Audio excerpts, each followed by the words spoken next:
ქართული ოცნება დემოკრატიული საქართველოს თავმჯდომარე ზაზა გაბუნი აქვეყნებს დოკუმენტაციას, რომელთაც ირკვევა, რომ მერიას 2012-13 წლებში ფურშეტებსა და რესტორნებში დაახლოებით 9 მილიონი ლარი აქვს დახარჯული. გაბუნია მოითხოვს საქმე გადაეცეს სამართალდამცავ ორგანოებს და მათ ეს ყველაფერი შეისწავლოთ. თბილისის მერიაში კი ამტკიცებენ, რომ კანონი არ დარღვეულა, ჩატარდა 200-მდე ღონისძიება და ეს ხარჯები ბიუჯეტში გათვალისწინებული იყო.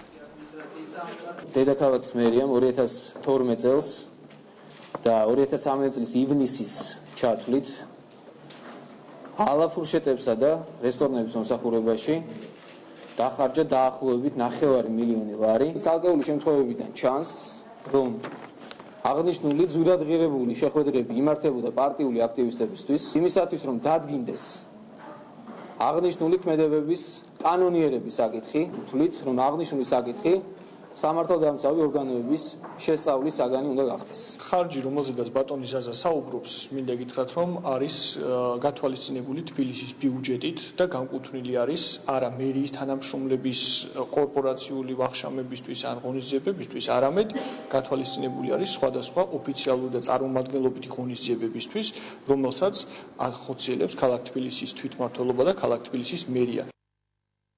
კიდევ ერთი აქცია დვანში საოკუპაციო ზოლის მოსაზღვრე სოფელში დღეს სხვადასხვა უმაღლესი სასწავლებლის სტუდენტები ჩავიდნენ. აქციის მონაწილეები ადგილობრივებს